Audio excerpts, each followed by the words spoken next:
Creepy, crude, coarse, catastrophic, and yes, compelling.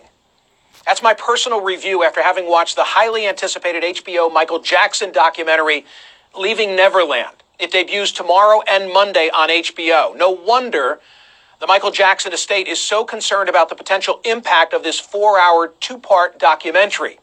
It accuses the late pop star Michael Jackson of having sexual relationships with underage boys at the height of his fame. Before I get any further, I want to warn everybody watching, parental discretion is advised, and I'm going to lay it out.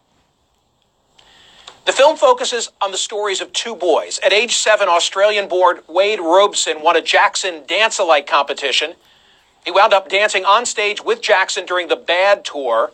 The film's other subject is James Safechuck. He was a child actor. You'll remember him from this appearance in one of Jackson's Pepsi commercials when he was 10. Well, today, Robeson is 36, a choreographer who worked with Britney Spears and NSYNC. And Safechuck is 40, a computer programmer. The movie details how both, as young boys, were lured into sexual relationships with the superstar. As the Daily Beast summarized, Robeson and Safechuck recount incidents of masturbation, kissing, oral sex, being forced to caress Jackson's nipples, bending over for him while he pleasured himself, and being coaxed into painful anal sex.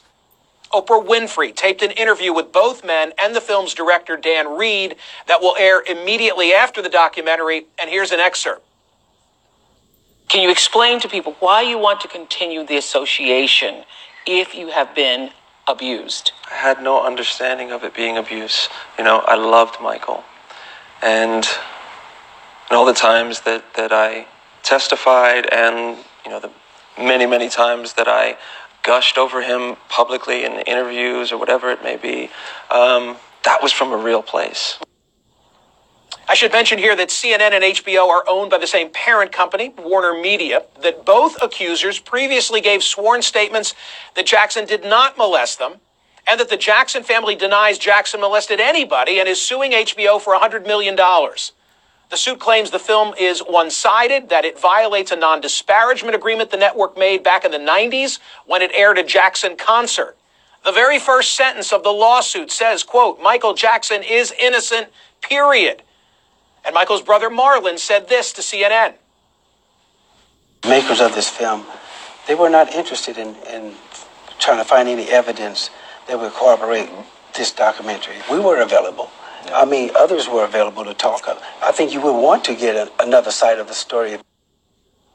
HBO released a statement saying, quote, despite the desperate lengths taken to undermine the film, HBO will move forward with the airing.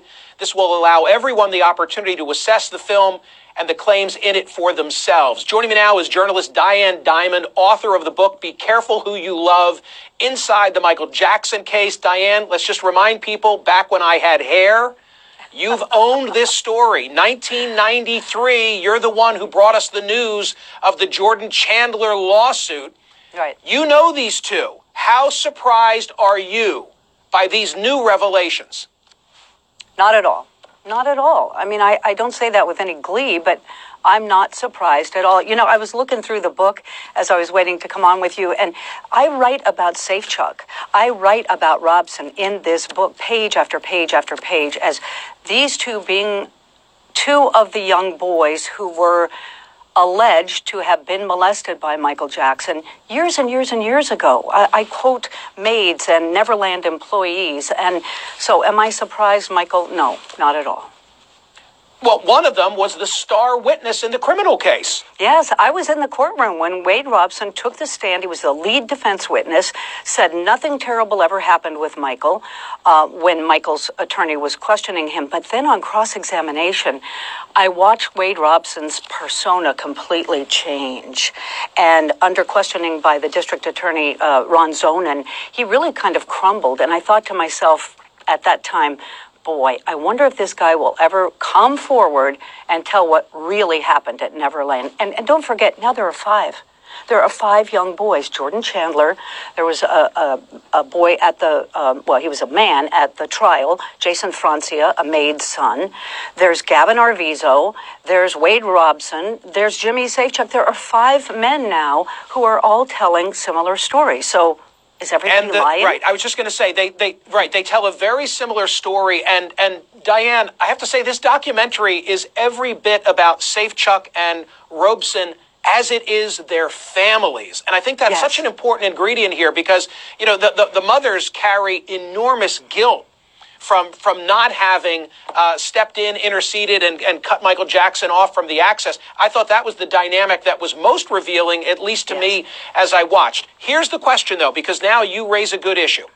You say there are 5 who've told the same story. Of course, Corey Feldman and Macaulay Culkin spent a lot of time with Michael Jackson. I make this very clear. They deny that there was ever anything inappropriate that went on between them and Jackson. But I'm wondering who else, if anybody, comes forward.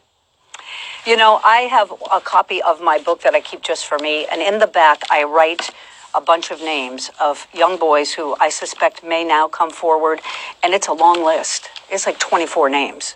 So are there going to be more come forward? Maybe. I think if the takeaway on this is, for people who say, why are they coming forward now? Have we learned nothing about the way child victims report? Look at all the Priestley sex abuse cases. 20, 30 years later, young boys who were molested finally come forward. It's especially hard for young boys to talk about their sexual molestation. So we shouldn't be surprised that they come forward at this late date. I wouldn't be surprised if there's more coming forward. Of course, the response from the Jackson estate or attorneys would be the old, were you lying then or are you lying now? Yes, and Michael Jackson was found innocent, but not guilty at that trial. I spent every day that trial was on in that seat watching, and he was found not guilty, and the family will underscore that. But that doesn't mean things didn't happen. It just means that 12 people sitting in the box during that short period of time in history said, yeah, we have reasonable doubt.